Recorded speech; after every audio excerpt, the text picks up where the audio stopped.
한국을 향해 직설적인 예언을 날린 대만의 한 예언가.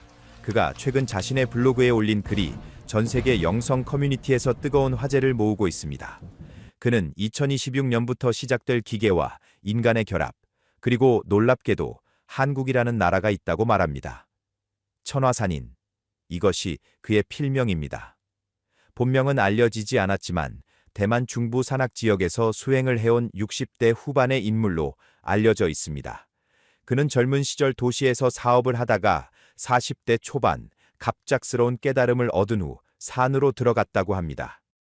이후 명상과 기수련을 통해 미래를 보는 능력을 갖게 되었다는 것이 그의 주장입니다. 천화산인이 주목받기 시작한 것은 2011년이었습니다. 그는 그해 2월 자신의 블로그에 3월 동쪽 섬나라의 큰 땅에 흔들림이 있을 것이라는 짧은 글을 올렸습니다. 한 달 후 동북아시아의 한 섬나라에서 규모 9.0의 대지진이 발생했고 이는 수만 명의 인명피해를 낳았습니다. 그의 예언은 날짜는 정확하지 않았지만 시기와 지역, 그리고 재난의 성격까지 맞아떨어졌습니다. 2015년에는 또 다른 예언으로 화제를 모았습니다. 2016년 여름, 세계 경제의 기운이 서쪽에서 동쪽으로 크게 기울 것이다. 오래된 질서가 흔들린다는 내용이었습니다. 실제로 2016년 6월 유럽의 한 주요 국가가 지역 경제 공동체 탈퇴를 결정하면서 세계 금융시장이 큰 충격을 받았고 이후 글로벌 경제 질서에 상당한 변화가 일어났습니다. 천화산인의 예언은 구체적인 사건명을 언급하지 않았지만 시기와 방향성이 놀라울 정도로 정확했습니다. 이러한 적중 사례들로 인해 그의 블로그는 소수의 추종자들 사이에서 꾸준히 관심을 받아왔습니다. 하지만 그는 대중매체 인터뷰를 거부하고 1년에 몇 차례만 블로그에 글을 올리는 등 철저히 은둔 생활을 유지해왔습니다. 그런 그가 2025년 12월 평소보다 훨씬 긴 글을 올렸습니다. 제목은 2026년 이후 인류에게 다가올 거대한 분기점이었습니다. 이 글에서 천화산인은 자신이 본 미래에 대해 상당히 구체적으로 서술했습니다. 그의 예언은 단순히 어떤 사건이 일어날 것이라는 예측을 넘어서 인류 전체의 존재 방식이 근본적으로 바뀌는 과정을 담고 있었습니다. 영성과 기술, 의식과 물질, 그리고 선택과 결과에 대한 깊은 통찰이 담긴 이 예언은 읽는 이로 하여금 단순한 미래 예측이 아닌 인간 존재의 본질에 대한 질문을 던지게 만듭니다. 천화산인의 예언은 이렇게 시작됩니다. 2026년 가을부터 나는 이상한 기운을 느끼기 시작했어. 아니, 정확히는 느끼게 될 거야. 명상 중에 미래의 인간들을 볼 때마다 그들의 기가 예전과 달라. 생명체 특유의 따뜻하고 불규칙한 파동이 아니라 뭔가 차갑고 정확한 리듬이 섞여 있어. 처음엔 내 수행에 문제가 생긴 줄 알았지. 하지만 며칠 몇 주를 관찰하면서 깨달았어. 이건 내 문제가 아니야. 인간 자체가 변하고 있는 거야. 그는 이 변화의 본질을 전자파와 생명체의 결합으로 보았습니다. 사람들의 몸에서 느껴지는 생체 전기장이 점점 강해지고 있어. 하지만 그건 자연적인 강화가 아니야. 뭔가 인공적인 신호가 섞여 들어가 있어. 마치 두 개의 라디오 주파수가 동시에 켜진 것처럼 인간의 고유한 주파수와 기계의 주파수가 하나로 합쳐지고 있는 거지. 2026년 10월쯤부터 이런 기운을 가진 사람들이 급격히 늘어나기 시작해. 천화산인은 이 변화가 갑작스러운 사건이 아니라 점진적인 과정을 통해 일어난다고 말합니다. 2026년 중반 어떤 기술이 대중에게 공개될 거야. 그건 사람들의 뇌와 직접 연결되는 장치야. 처음엔 의료 목적이라고 하겠지. 장애를 가진 사람들을 돕는다. 치매를 예방한다. 학습 능력을 높인다. 이런 식으로 말이야. 그리고 실제로 효과가 있어. 놀라울 정도로. 초기 사용자들의 삶이 극적으로 개선돼. 언론이 이를 대대적으로 보도하고 사람들은 환호하지. 그의 예언에 따르면 이 기술의 확산 속도는 상상을 초월합니다. 2026년 말이 되면 이미 수억 명이 이 장치를 사용하고 있을 거야. 왜냐하면 그걸 사용한 사람과 안 한 사람 사이의 격차가 너무 크거든. 학교에서, 직장에서, 일상생활에서 차이가 명확하게 드러나. 시험 성적이 2배로 오르고 업무 효율이 3배로 높아지고 외국어를 몇 주 만에 마스터하게 돼. 이걸 보면서 안 할 수 있는 사람이 얼마나 되겠어. 천화산인은 이 과정을 지켜보는 자신의 심정을 토로합니다. 명상 속에서 미래를 볼 때마다 가슴이 답답해져. 사람들이 엄청난 능력을 얻는 건 맞아. 하지만 동시에 뭔가를 잃고 있어. 그게 뭔지는 그들 스스로도 모를 거야. 마치 색을 보지 못하는 사람이 자신이 무엇을 못 보는지 모르는 것처럼 2027년에 대한 예언은 더욱 구체적입니다. 2027년 봄이 되면 전 세계 인구의 70%가 이미 연결돼 있어 여름이 지나면 80%, 가을이면 90%를 넘어서지 속도가 점점 빨라져. 왜냐하면 네트워크 효과 때문이야. 더 많은 사람이 연결될수록 연결된 사람들끼리의 소통이 더 원활해지거든. 그들은 생각만으로 정보를 주고받아. 말이 필요 없어. 그들끼리는 거의 텔레파시 수준의 소통을 하게 돼. 하지만 모든 사람이 이 변화를 받아들이는 것은 아닙니다. 약 10%의 사람들이 끝까지 거부해. 이유는 다양하지. 어떤 이들은 종교적 신념 때문에, 어떤 이들은 본능적인 거부감 때문에, 또 어떤 이들은 철학적 확신 때문에 거부하는 거야. 이들을 나는 구인류라고 부르기로 했어. 그리고 연결된 사람들을 신인류라고. 천화산이는 구인류가 겪게 될 어려움을 생생하게 묘사합니다. 2027년 하반기부터 구인류에 대한 차별이 시작돼. 노골적이지는 않아. 하지만 사회 시스템 자체가 신인류 중심으로 재편되거든. 학교 수업은 뇌 인터페이스를 전제로 진행되고 직장은 연결된 사람들만 채용하기 시작해. 금융거래, 행정 서비스, 심지어 대중교통까지 점점 더 신인류에게 최적화돼. 구인류는 마치 스마트폰 없이 현대사회를 살아가는 것처럼, 아니 그보다 더 심한 불편함을 겪게 돼. 그는 이 시기의 사회 분위기를 이렇게 전합니다. 신인류는 구인류를 이해하지 못해. 왜 저렇게 고집을 부리지? 그냥 연결하면 모든 게 편해지는데 이런 식이야.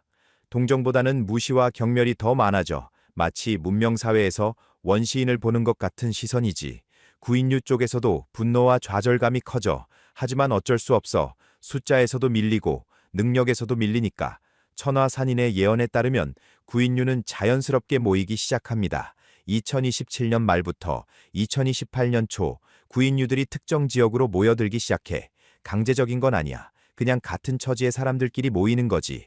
어떤 곳은 시골 마을이고 어떤 곳은 도시 외곽 지역이야. 그들만의 작은 공동체가 형성되는 거야. 신인류 사회에서 도태된 사람들의 피난처 같은 곳이지. 물질적인 측면에서 두 집단의 격차는 계속 벌어집니다. 신인류는 인공지능과 완벽하게 협력해. 그들의 생각을 AI가 실시간으로 보조하고 최적의 답을 제시해줘. 복잡한 수학 문제도 순식간에 풀고 예술 작품도 놀라운 속도로 만들어내. 경제적으로도 엄청난 부를 축적해. 반면 구인류는 점점 가난해져. 일자리를 잃고 경제 활동에서 밀려나거든. 하지만 천화산인은 여기서 흥미로운 변화를 목격합니다. 2028년부터 이상한 일이 일어나기 시작해. 구인류 중 일부가 명상과 수행에 관심을 갖기 시작하는 거야. 처음엔 그냥 심심풀이나 스트레스 해소 정도였어. 그런데 시간이 지나면서 이게 단순한 취미가 아니라는 걸 깨닫게 돼. 명상을 하면서 신인류가 절대 경험할 수 없는 뭔가를 느끼기 시작한 거지. 그는 이 현상의 원인을 명확하게 설명합니다. 신인류의 문제는 바로 여기 있어. 그들은 뛰어난 지능을 갖췄지만 진정한 고요를 경험할 수 없어. 왜냐하면 그들의 머릿속엔 항상 AI가 작동하고 있거든. 잠을 잘 때도, 쉴 때도, 심지어 명상을 시도할 때도 끊임없이 데이터가 흐르고 분석이 이루어지고 최적화가 진행돼. 진짜 침묵이 없는 거야. 마음을 완전히 비울 수 없어. 천화산인은 이것을 깊은 영적 통찰로 풀어냅니다. 내가 30년 수행하면서 깨달은 게 있어. 진정한 지혜는 정보의 축적이 아니라 비움에서 나온다는 거야. 머릿속이 텅 비었을 때 그 고요함 속에서 우주의 진리가 스스로 드러나거든. 옛 성인들이 산속에서, 동굴에서, 조용한 암자에서 수행한 이유가 바로 이거야. 외부의 모든 자극을 차단하고 내면의 소리에 귀 기울이는 것. 그런데 신인류는 절대 이걸 할 수 없어. 그들의 내면엔 항상 또 다른 목소리가 있으니까. 2030년에 대한 예언은 더욱 극적입니다. 2030년 봄, 구인류 사이에서 본격적인 영성 운동이 일어나. 이건 우연이 아니야. 필연이지. 물질적으로 모든 걸 잃은 사람들이 마지막으로 의지할 수 있는 건 영혼뿐이거든. 그들은 매일 아침 저녁으로 명상을 하고 함께 모여 수행하기 시작해. 처음엔 서툴렀어. 하지만 시간이 지나면서 놀라운 일들이 벌어져. 천화산인은 구인류가 얻게 되는 능력들을 구체적으로 서술합니다. 몇 달, 몇 년을 꾸준히 수행한 사람들 중에 특별한 능력을 개발하는 이들이 나타나기 시작해. 어떤 이는 다른 사람의 감정을 느낄 수 있게 되고, 어떤 이는 미래의 조짐을 읽을 수 있게 돼. 또 어떤 이는 손을 대지 않고도 물체를 움직일 수 있어. 신인류가 보기엔 미신이나 사기처럼 보이겠지. 하지만 이건 진짜야. 인간 의식의 잠재력이 깨어나는 거거든.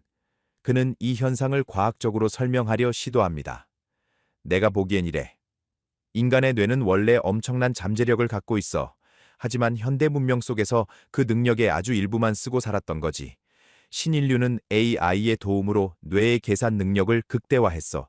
하지만 뇌에는 계산 능력 외에 다른 기능도 있거든. 직관, 공감, 예지, 치유, 이런 건 논리나 데이터로 접근할 수 없는 영역이야. 오히려 논리를 내려놓을 때 활성화되는 능력들이지. 천하산이는 두 집단 사이의 근본적 차이를 이렇게 정리합니다. 신인류는 외부를 향해 무한히 확장하고 있어. 더 많은 정보, 더 빠른 처리, 더 복잡한 계산.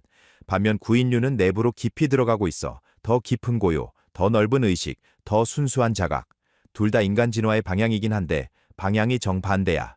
그리고 재미있는 건 신인류는 구인류의 길로 갈 수 없다는 거야.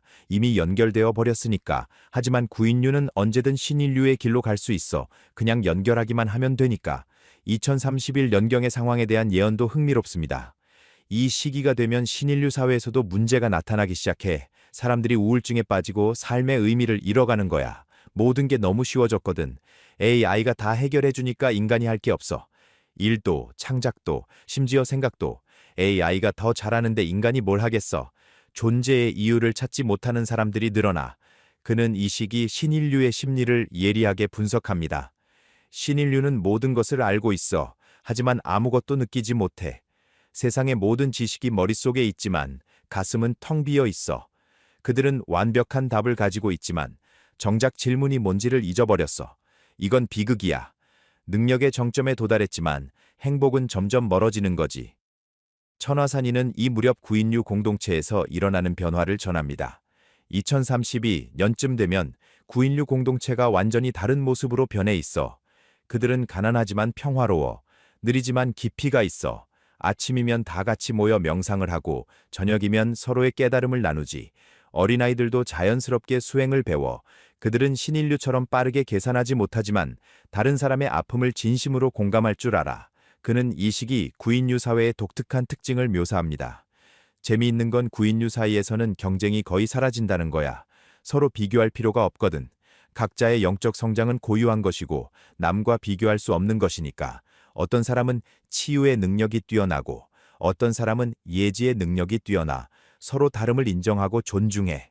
신인류 사회가 끊임없는 경쟁과 최적화로 지쳐가는 동안 구인류 사회는 점점 더 조화로워지고 있어. 천하산이는 영적 수행의 본질에 대해서도 깊이 있는 통찰을 전합니다. 많은 사람들이 영성을 신비로운 뭔가로 생각하는데 사실은 아주 자연스러운 거야. 나무가 햇빛을 받아 자라듯이 인간의 의식도 고요 속에서 자라. 문제는 현대인들이 평생 고요를 경험해 본 적이 없다는 거지. 항상 뭔가 하고, 뭔가 보고, 뭔가 생각하면서 살았잖아. 진짜 아무것도 안 하는 시간, 그게 얼마나 소중한지 모르는 거야. 그는 명상의 단계를 쉽게 풀어서 설명합니다. 처음 명상을 시작하면 잡념이 끊임없이 올라와. 이건 정상이야. 그냥 지켜봐. 억지로 없애려 하지 말고. 구름이 지나가듯 생각도 지나가게 둬. 몇 달 하다 보면 잡념 사이사이에 고요한 순간이 생겨. 그 순간이 점점 길어지지. 몇 년 하다 보면 고요가 기본 상태가 되고 생각은 필요할 때만 일어나. 이 단계에 이르면 세상이 완전히 다르게 보여. 모든 게 연결되어 있고 모든 게 살아 숨쉬는 게 느껴져. 천하산이는 2033년경의 중요한 전환점을 예언합니다. 이 시기에 신인류 사회에서 큰 사건이 일어나. 어떤 사건인지 정확히는 모르겠어. 하지만 많은 사람들이 충격을 받아. 그들의 시스템이 완벽하지 않다는 걸 깨닫게 되는 거지. AI가 모든 걸 해결해 줄 거라고 믿었는데 해결할 수 없는 문제들이 있다는 걸 알게 돼. 특히 인간 존재의 의미, 삶의 목적, 진정한 행복 같은 것들 말이야. 그는 이 시기부터 신인류 중 일부가 변하기 시작한다고 말합니다. 몇몇 사람들이 연결을 끊기 시작해. 용기가 필요한 결정이야. 한번 경험한 편리함을 포기하는 건 쉽지 않거든. 하지만 그들은 선택해. 능력을 잃더라도 자신을 되찾기로. 이런 사람들이 하나둘 늘어나면서 구인류 공동체도 점점 커져. 천하산인의 예언 중 가장 주목받는 부분은 바로 한국에 관한 내용입니다. 2034년에서 2035년 사이 구인류 중에서 특별한 인물이 나타나 이 사람은 영적 수행의 정점에 도달한 존재야. 내가 명상 속에서 본 그 사람의 기운은 표현하기 어려워. 마치 태양처럼 밝지만 따뜻하고 강하지만 부드러워. 주변 사람들이 그 사람 곁에만 있어도 마음이 평온해지고 깨달음을 얻게 돼. 그는 이 인물의 출현 위치에 대해 구체적으로 언급합니다.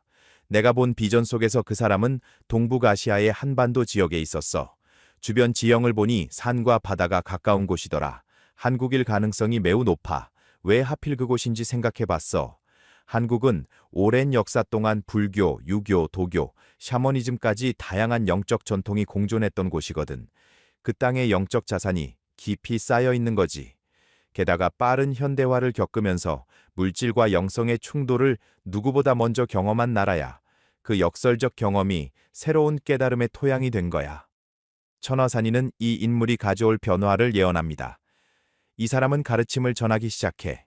말이 아니라 존재 자체로 가르쳐. 그 사람을 만난 사람들은 삶이 완전히 바뀌어. 신인류 중에서도 이 소식을 듣고 찾아오는 이들이 생겨. 그들은 연결을 끊고 구인류가 되는 길을 선택해. 2036년쯤 되면 이 움직임이 거대한 물결이 돼. 신인류에서 구인류로 돌아오는 사람들이 급증하는 거지. 그는 이 전환의 과정을 세밀하게 묘사합니다. 재미있는 건 신인류가 구인류로 돌아올 때 겪는 과정이야.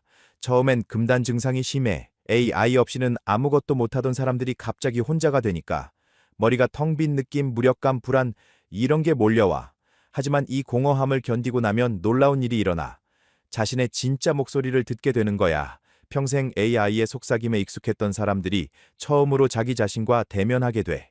천화산이는 2037년 이후의 세계를 전망합니다. 이때부터 세상의 주도권이 서서히 바뀌어. 신인류는 여전히 물질적으로 풍요롭지만 그들의 영향력은 줄어들어. 왜냐하면 진짜 중요한 문제들, 즉 삶의 의미, 공동체의 조화, 진정한 행복 같은 것들에 대한 답을 제시할 수 없거든. 반면 구인류는 이런 문제들에 대한 지혜를 갖고 있어. 사람들이 점점 그들에게 귀 기울이기 시작하지. 그는 신인류의 점진적 소멸에 대해서도 예언합니다. 신인류가 갑자기 사라지는 건 아니야. 다만 새로운 세대가 태어나지 않아. 신인류 부부 사이에서 아이가 잘 생기지 않는 거야. 생물학적 이유도 있지만 더 큰 이유는 그들이 아이를 원하지 않는다는 거야. AI와 연결된 상태에서는 자손을 남기고 싶은 본능적 욕구가 약해져. 반면 구인류는 아이를 많이 낳아. 2040년이 되면 태어나는 아이의 대부분이 구인류 가정에서 나와. 천화산이는 새로운 시대의 모습을 그립니다. 2045년쯤 되면 세상이 완전히 달라져 있어. 구인류가 주류가 되고 신인류는 소수가 돼. 하지만 이건 승리나 패배의 문제가 아니야. 진화의 두 갈래 길 중 하나가 선택된 거지.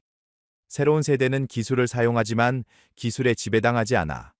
AI를 도구로 쓰되 의존하지 않아. 필요할 때만 연결하고 필요 없을 때는 완전히 끊어. 이런 균형을 유지하면서 살아가는 거지. 그의 마지막 예언은 희망으로 가득합니다. 2050년 이후의 세계는 내가 본 비전이 맞다면 정말 아름다워. 사람들은 영적으로 깨어 있으면서도 물질적으로 풍요로워. 옛날 경전에 나오는 천국이나 극락의 모습이 이런 게 아닐까 싶어. 사람들은 서로를 진심으로 이해하고 자연과 조화롭게 살고 매 순간을 감사하며 살아가. 전쟁도 기아도 질병도 거의 사라져. 하지만 이건 기술 덕분이 아니야. 인간 의식의 성장 덕분이지. 천하산이는 자신의 예언을 이렇게 마무리합니다. 이 모든 예언이 정확히 맞을까? 모르겠어. 미래는 고정된 게 아니라 계속 변하는 거니까. 하지만 큰 흐름은 이럴 거야. 인류는 선택의 기로에 서 있어. 외부로 확장할 것인가, 내부로 깊어질 것인가. 둘 다 인간의 길이지만 진정한 행복은 후제서 온다는 게 내 믿음이야. 그리고 이 진리를 세상에 다시 알릴 사람이 곧 나타날 거야. 아마도 한국에서. 천하산인의 이 예언은 2025년 12월 블로그에 올라온 이후 영성 커뮤니티를 중심으로 빠르게 퍼져나갔습니다. 그의 과거 적중 사례들 때문에 많은 사람들이 이 예언에 관심을 보이고 있습니다. 물론 회의적인 시각도 많습니다. 하지만 그가 제시한 비전, 즉 기술과 영성의 균형, 외부 확장과 내면 성장의 조화는 현재를 살아가는 우리에게도 시사하는 바가 큽니다. 2026년 그의 예언이 현실이 되기 시작할지 지켜보는 것도 흥미로운 일이 될 것입니다. 오늘 예언이 도움이 되셨다면 좋아요와 공감의 댓글을 남겨주시면 큰 힘이 됩니다. 시청해주셔서 감사합니다. 한국에서 느껴지는 외부 기운의 정체와 2026년 일어날 큰 사건을 예언한 무속인 예언. 보여, 명확하게 보여. 2026년 여름, 음력으로 6월에서 7월 사이, 하늘이 갈라지듯 땅이 흔들리듯 이 땅의 모든 사람들이 한순간에 깨어나는 그 순간이 오고 있어. 모든 국민이 동시에 놀라 깨어날 만큼 큰일이지. 그날 이후 이 나라는 완전히 달라져. 30년 넘게 서울 북악산 자락에서 신내림을 받아온 무속인 박서령 선생의 말입니다. 그를 찾는 이들은 재벌가 인사부터 정치인, 일반 서민까지 다양하지만 그는 평소 예언을 공개적으로 말하지 않는 것으로 유명했습니다. 하지만 2025년 가을, 그는 처음으로 자신이 본 미래를 공개하기로 결심했습니다. 더 이상 숨길 수가 없어. 이번에 하늘이 나에게 보여주는 건 개인의 운명이 아니라 나라 전체의 운명이거든. 이걸 혼자 알고 있으면 안 되겠더라고. 사람들이 준비해야 해. 박서령 선생이 이 예언을 공개하게 된 계기는 2024년 겨울부터 시작되었습니다. 그는 매일 새벽 기도를 올리는 중에 이상한 기운을 느끼기 시작했다고 합니다. 평소와 다른 낯선 에너지가 한반도를 감싸고 있다는 느낌이었습니다. 처음엔 내가 늙어서 기운이 약해진 건가 싶었어. 그런데 아니더라고. 매일 밤 같은 꿈을 꿨어. 큰 강물이 흐르는데 그 강물에 다른 물줄기가 비집고 들어오는 거야. 원래 흐르던 물은 맑고 깨끗한데 들어오는 물은 탁하고 흐린 거지. 두 물이 부딪히면서 소용돌이가 생기고 강 전체가 흐려지는 걸 봤어. 그가 말하는 강물은 바로 국운을 의미합니다. 무속에서는 나라의 운명을 하나의 큰 흐름으로 봅니다. 마치 강물처럼 끊임없이 흐르면서 때로는 맑아지고 때로는 흐려지지만 그 본질적인 흐름은 유지된다는 것입니다. 그런데 박서령 선생이 본 것은 그 흐름 자체가 뒤틀리고 있다는 것이었습니다. 2022년부터 느꼈어. 뭔가 다른 기운이 들어오고 있다는 걸. 처음엔 약했어. 바람처럼 스쳐 지나가는 정도였지. 그런데 2024년 지나면서 점점 강해지더라고. 2025년 들어서는 확실해졌어. 이건 외부에서 온 기운이야. 우리 땅의 기운이 아니라고. 그가 말하는 외부의 기운이란 무엇일까요? 박서령 선생은 이를 구체적으로 설명하지는 않았지만 영적인 세계에서 본 그 기운의 특징을 이렇게 말합니다. 색깔로 치면 검붉은 색이야. 우리 땅의 기운은 원래 푸른빛이 감도는 밝은 기운인데 이 검붉은 기운이 계속 파고드는 거지. 이 기운은 탐욕의 기운이야. 뭔가를 빼앗아가려는, 차지하려는 그런 기운이지. 그리고 이 기운은 거짓을 동반해. 진실을 가리고 사람들의 눈을 멀게 만들어. 영적인 세계에서 기운은 색깔과 형태로 나타난다고 합니다. 밝고 맑은 기운은 생명력과 발전을 의미하고 어둡고 탁한 기운은 정체와 쇠퇴를 의미합니다. 박서령 선생이 본 검붉은 기운은 매우 불길한 신호였습니다. 이 기운이 2026년에 절정을 이루어 봄부터 느껴지기 시작하다가 여름에 폭발하는 거야. 근데 신기한 건 이 기운이 절정에 이르는 바로 그 순간 다른 기운 하나가 또 나타나. 이번엔 외부가 아니라 하늘에서 내려오는 기운이지. 금빛 기운이야. 이 금빛 기운이 그 검붉은 기운과 정면으로 부딪히면서 엄청난 일이 벌어져. 2026년 여름, 음력 6월에서 7월 사이 그가 본 그 순간은 이렇습니다. 한낮인데 갑자기 하늘이 어두워지는 것 같은 느낌이 들 거야. 실제로 어두워지는 건 아니고 사람들 마음속에서 그렇게 느껴지는 거지. 그리고 그 순간 모든 국민이 동시에 알게 돼. 아, 우리가 속고 있었구나. 우리가 잘못된 길로 가고 있었구나 하는 걸 한순간에 깨닫는 거야. 이건 몇몇 사람이 아니라 나라 전체가 동시에 각성하는 거지. 마치 잠자던 사람이 갑자기 찬물을 끼얹은 것처럼 확 깨어나는 거야. 이 각성의 순간을 가져오는 사건이 바로 그가 말하는 2026년 여름의 큰 사건입니다. 그는 이 사건의 구체적인 내용을 직접적으로 말하지는 않았지만 그 성격에 대해서는 이렇게 설명합니다. 이건 자연재해가 아니야. 사람이 만든 일이지. 그런데 그 규모와 파장이 너무 커서 모든 사람이 충격을 받을 거야. 특히 이 일은 외부에서 온 또 다른 힘에 의해서 터지게 돼. 검붉은 기운과는 다른 정의의 힘이랄까, 진실을 밝히려는 힘, 그 힘이 개입하면서 감춰져 있던 것들이 한꺼번에 드러나는 거지. 박서령 선생은 이 사건이 일어나기 전에 이미 징조들이 나타날 것이라고 말합니다. 2026년 봄부터 이상한 일들이 생겨. 사람들이 이상한 꿈을 많이 꾸게 될 거야.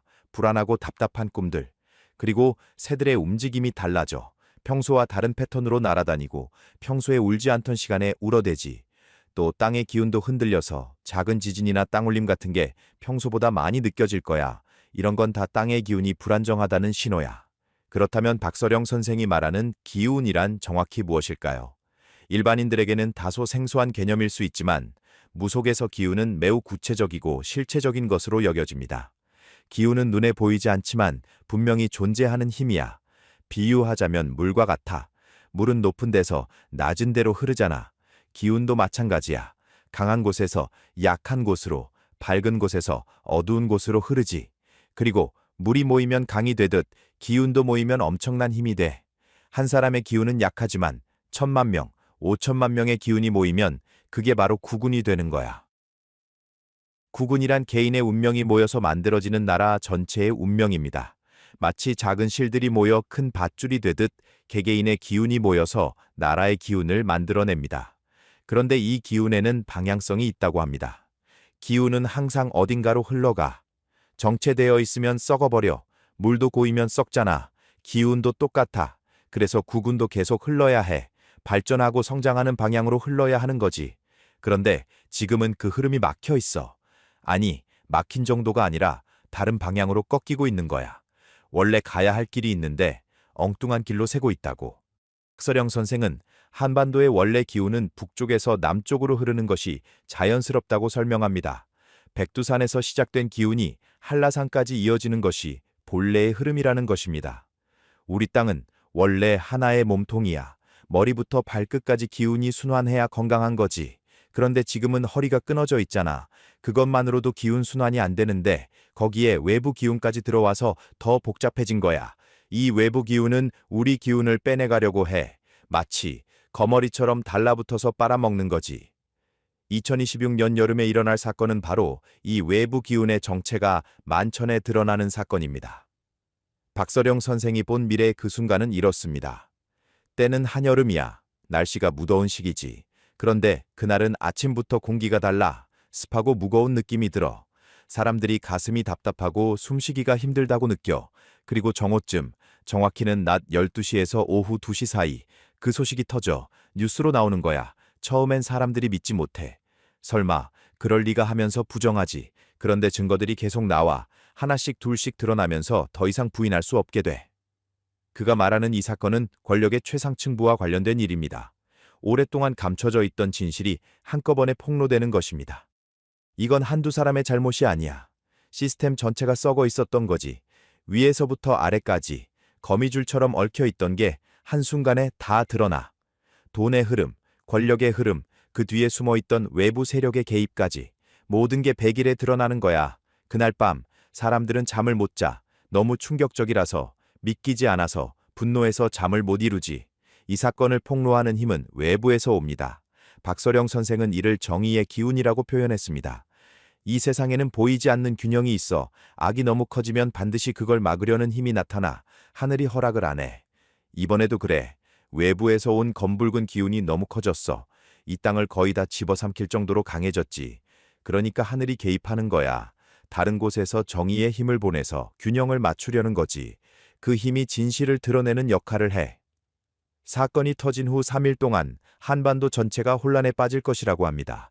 첫째 날은 충격이야. 모두가 멍한 상태로 있어. 둘째 날은 분노가 폭발해. 거리로 쏟아져 나오는 사람들이 엄청나게 많아질 거야. 셋째 날부터는 각성이 시작돼. 우리가 뭘 해야 하는가를 고민하기 시작하는 거지. 그리고 이 각성은 전국적으로 퍼져나가. 나이, 지역, 성별 할 것 없이 모든 사람들이 하나의 목소리를 내기 시작해. 박서령 선생은 이 시기에 특별한 자연현상도 나타날 것이라고 예언합니다. 그 3일 동안 하늘에서 이상한 현상이 보여. 구름이 평소와 다른 모양으로 나타나. 마치 용이 승천하는 것 같은 모양, 또는 큰 새가 날개를 펴는 것 같은 모양. 옛날 사람들이 상서로운 구름이라고 했던 그런 모양이야.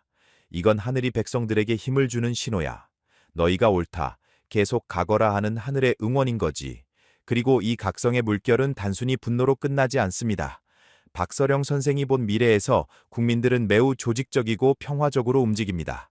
신기한 게 아무도 지휘하지 않는데 모두가 같은 방향으로 움직여 마치 철사의 떼가 리더 없이도 완벽한 대형을 이루며 날아가듯이 이게 바로 집단의식의 힘이야. 5천만 명의 의식이 하나로 모이면 그 자체가 엄청난 기운이 되는 거지. 이 기운이 바로 국군을 바로잡는 힘이 돼. 사건 발생 일주일 후부터 본격적인 변화가 시작됩니다. 일주일째 되는 날부터 뭔가가 바뀌기 시작해. 위에 있던 사람들이 하나둘 물러나 자발적으로 물러나는 사람도 있고 강제로 끌려 내려오는 사람도 있어. 그리고 그 자리에 새로운 사람들이 들어서는데 이 사람들은 기존의 인물들과는 다른 기운을 가진 사람들이야. 깨끗하고 정직한 기운, 백성을 진정으로 생각하는 기운을 가진 사람들이지. 이 과정에서 외부 세력의 저항도 만만치 않을 것이라고 합니다. 검붉은 기운이 쉽게 물러나지 않아 발악을 해 온갖 방해 공작을 다해 거짓 정보를 퍼뜨리고 사람들을 이간질시키려고 하고 혼란을 가중시키려고 해. 그런데 이미 각성한 국민들은 속지 않아. 눈이 떠졌기 때문에 어떤 게 진실이고 어떤 게 거짓인지 구분할 수 있게 된 거야. 이게 바로 집단 각성의 힘이지. 2026년 가을, 그러니까 사건 발생 두세 달 후부터 상황이 안정되기 시작합니다. 추석 전후로 기운이 많이 가라앉아 혼란스럽던 에너지가 서서히 정리되는 거지. 이때부터 사람들이 미래를 생각하기 시작해. 이제 우리가 어떤 나라를 만들어야 하는가를 고민하는 거야.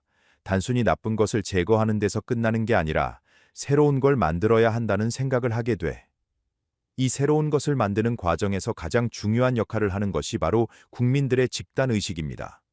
박서령 선생은 이 시기 국민들이 보여줄 힘에 대해 매우 구체적으로 설명합니다. 2026년 가을부터 겨울까지 이 땅의 백성들이 진짜 힘을 보여줘. 이건 폭력이나 파괴가 아니야. 오히려 그 반대지.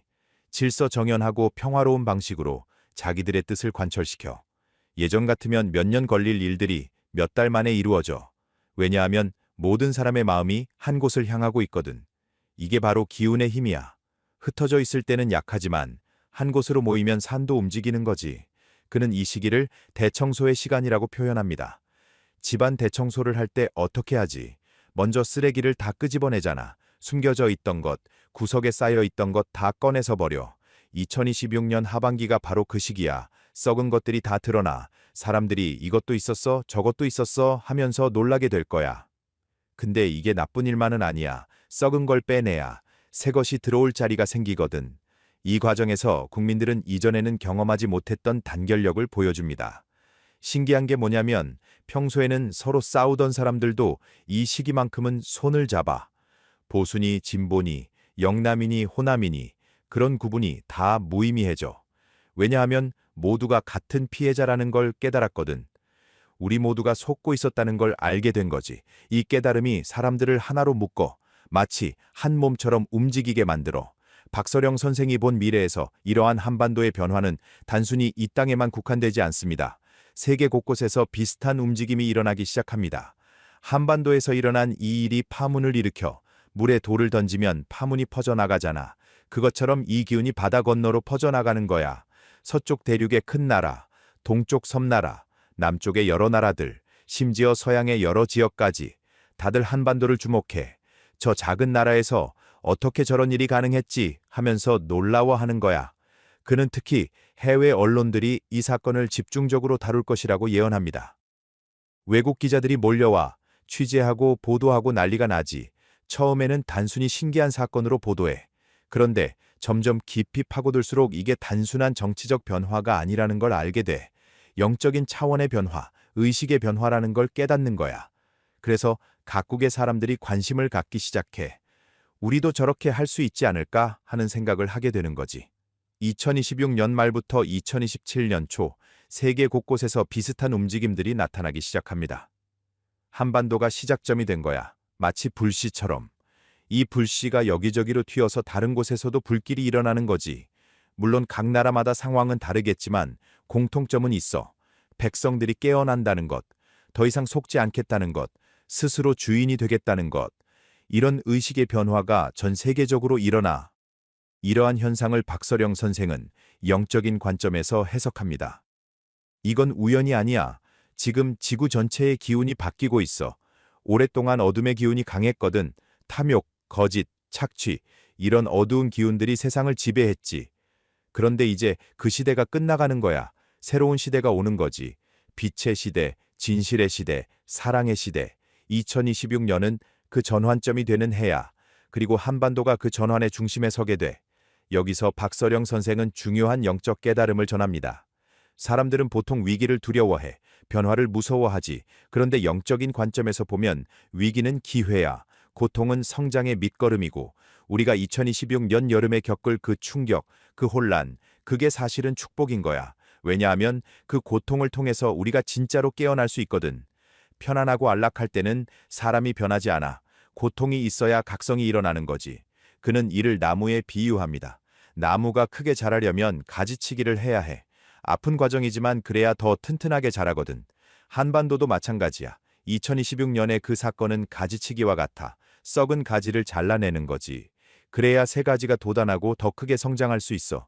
그리고 이 과정을 겪은 우리는 예전의 우리가 아니야. 완전히 다른 차원으로 올라서게 되는 거지. 2027년 들어서면서 한반도의 기후는 완전히 안정됩니다. 2027년 봄, 정확히는 입춘 지나고 나서부터 기운이 확 바뀌어. 검붉었던 기운은 완전히 사라지고 맑고 푸른 기운이 다시 흐르기 시작해. 이건 내가 영적으로 본 거야. 하늘에서 내려다보면 한반도 전체가 푸른 빛으로 빛나는 거지. 마치 새벽녘 바다처럼 청명하고 깨끗한 기운이야. 이 시기부터 구구는 상승세를 타기 시작합니다. 2027년은 회복과 상승의 해야. 모든 게 빠르게 좋아져. 경제도 살아나고 사람들 마음도 밝아지고 희망이 생기기 시작해. 2026년에 뿌린 씨앗들이 싹을 틔우는 시기지. 그리고 이 상승세는 계속 이어져. 2028년, 2029년 쭉 올라가. 마치 용이 승천하듯이 기운이 위로 치솟는 거야. 박서령 선생은 2027년을 재건의 해라고 명명합니다. 모든 것을 다시 짓는 거야. 법, 제도, 시스템, 의식 다 새로 만들어. 물론 하루아침에 되는 건 아니지. 그런데 방향이 명확해.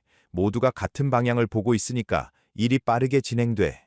2027년 한 해 동안 이루어질 변화들을 보면 사람들이 놀랄 거야. 벌써 이렇게까지 하면서. 특히 이 시기에는 젊은 세대들이 주도적인 역할을 합니다.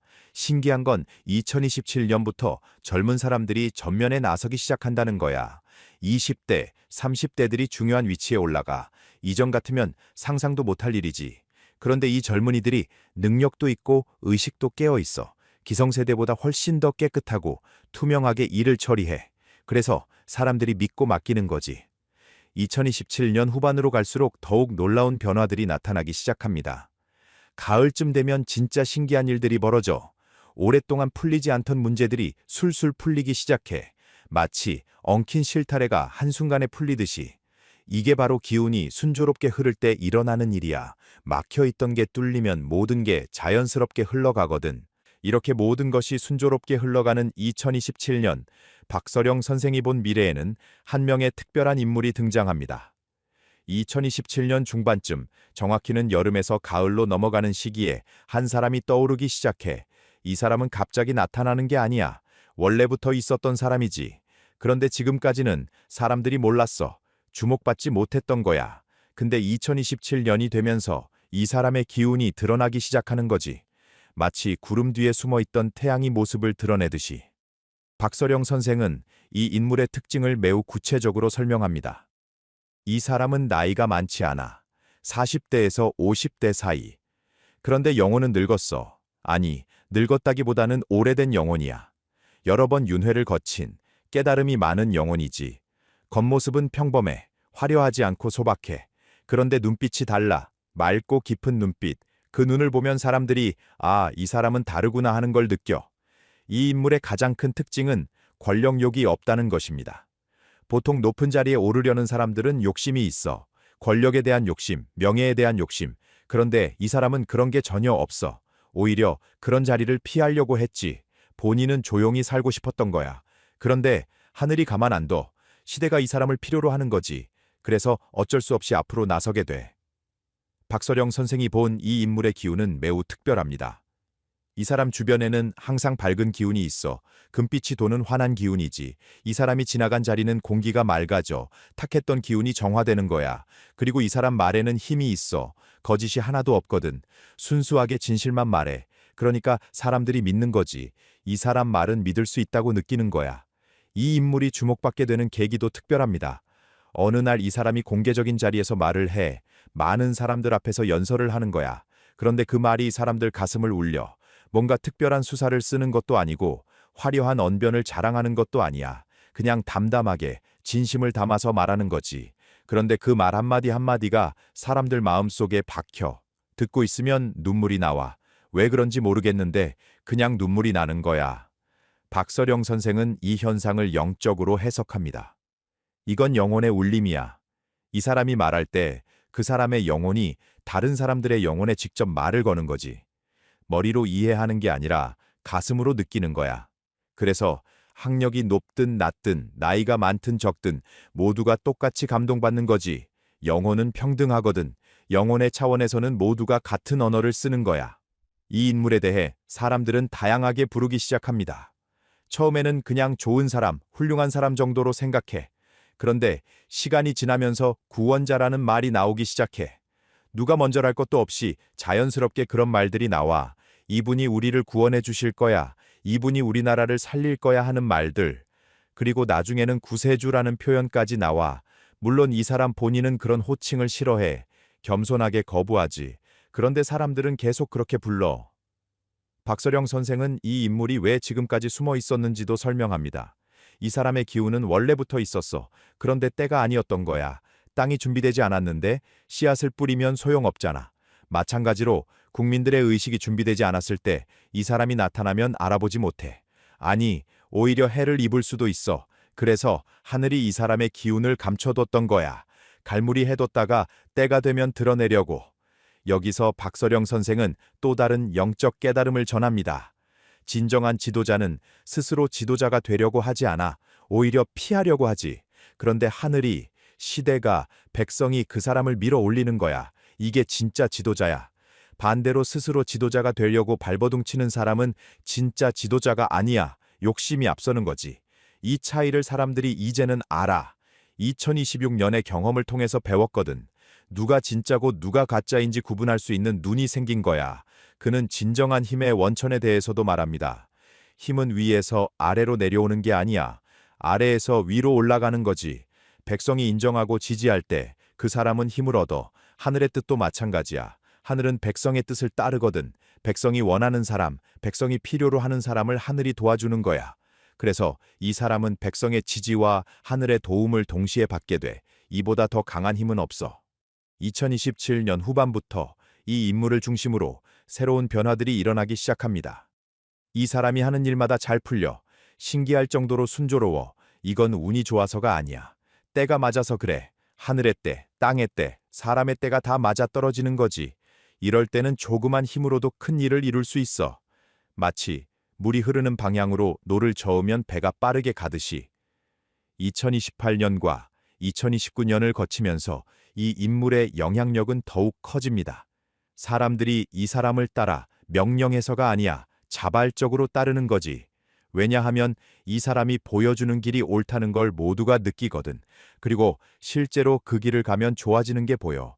개인도 좋아지고 사회도 좋아지고 나라도 좋아지는 거야. 그러니까 더 많은 사람들이 믿고 따르게 되는 거지. 그리고 2030년 박서령 선생이 본 가장 놀라운 예언이 현실이 됩니다. 2030년 봄, 내가 본 광경은 이거야. 한반도를 위에서 내려다보는데 두 개의 강물이 흐르고 있어. 하나는 북쪽에서 남쪽으로, 하나는 남쪽에서 북쪽으로. 두 물줄기가 점점 가까워지더니 어느 순간 합쳐지는 거야. 합쳐지면서 엄청난 기운이 폭발해. 금빛 빗줄기가 하늘로 솟구쳐 올라가. 이건 통일이야. 남과 북이 하나가 되는 순간이지. 박서령 선생은 이 통일이 어떻게 이루어지는지 설명합니다. 이건 전쟁으로 이루어지는 통일이 아니야. 흡수 통일도 아니고 자연스러운 합의야. 서로가 서로를 필요로 하게 되는 거지. 북쪽도 변해. 2026년 이후 한반도에서 일어난 일들을 보면서 북쪽 사람들도 깨어나기 시작해. 물론 시간은 좀 걸리지. 그런데 2028년, 2029년 거치면서 북쪽 내부에서도 변화가 일어나. 그리고 2030년 드디어 두 개의 흐름이 하나가 되는 거야. 이 통일은 단순히 정치적 통합을 넘어서는 의미를 갖습니다. 2030년의 통일은 땅의 통일이기도 하지만 기운의 통일이야. 백두산에서 시작된 기운이 한라산까지 막힘없이 흐르게 되는 거지. 이렇게 되면 한반도 전체가 하나의 생명체처럼 살아 숨쉬게 돼. 머리부터 발끝까지 혈액이 순환하듯이 기운이 순환하는 거야. 이때부터 진짜 국운 상승이 시작돼. 지금까지의 상승은 준비 단계였어. 2030년 이후의 상승은 차원이 달라. 박서령 선생은 통일 이후의 한반도 모습을 이렇게 그립니다. 통일되고 나서 3년, 그러니까 2033년쯤 되면 이 땅이 완전히 달라져 있을 거야. 경제적으로도 엄청나게 발전하고, 문화적으로도 꽃을 피우고, 영적으로는 세계의 중심이 되지. 많은 나라 사람들이 한반도를 배우러 와. 어떻게 그런 기적 같은 일이 가능했느냐고 물으러 오는 거야. 그때 우리가 보여줄 건 물질적인 성공이 아니야. 정신적, 영적 성숙이지. 이게 진짜 모범이 되는 거야. 그는 이 모든 예언을 전하면서 국민들에게 당부의 말을 남깁니다. 지금 듣고 있는 사람들 잘 들어. 미래는 정해진 게 아니야. 내가 본 건 가능성이야. 가장 높은 확률의 미래지. 그런데 이게 현실이 되려면 너희들의 노력이 필요해. 2026년 여름, 그 순간이 왔을 때 각성해야 돼. 깨어나야 하는 거야. 그리고 함께 힘을 모아야 해. 혼자서는 못 바꿔. 모두가 함께 해야 바뀌는 거지. 박서령 선생의 마지막 영적 깨달음은 이것입니다. 운명과 자유의지, 이 둘은 함께 작용해. 큰 흐름은 하늘이 정하지만 그 흐름 안에서 어떻게 움직이느냐는 우리가 정하는 거야. 예언은 경고이자 희망이야. 이런 일이 일어날 수 있으니 준비해라. 그리고 이렇게 좋은 미래가 올 수 있으니 희망을 가져라. 이 두 가지를 동시에 말하는 게 예언이지. 그러니 두려워만 하지 말고 또 너무 안일하게 생각하지도 말고 적절한 긴장감을 가지고 준비하는 거야. 그는 특히 마음가짐에 대해 강조합니다. 제일 중요한 건 마음이야. 깨끗한 마음, 정직한 마음, 이웃을 생각하는 마음. 이런 마음들이 모이면 그게 바로 국운을 바꾸는 힘이 돼. 반대로 탐욕, 거짓, 미움 이런 것들이 모이면 나라가 망하는 거고. 그러니까 각자가 자기 마음을 잘 다스려야 해. 나 하나쯤이야 하는 생각을 버려. 한 사람 한 사람이 다 중요해. 모두가 모여서 이 나라를 만드는 거거든. 2025년 늦가을 박서령 선생은 이 예언을 공개하면서 조심스러운 태도를 보였습니다.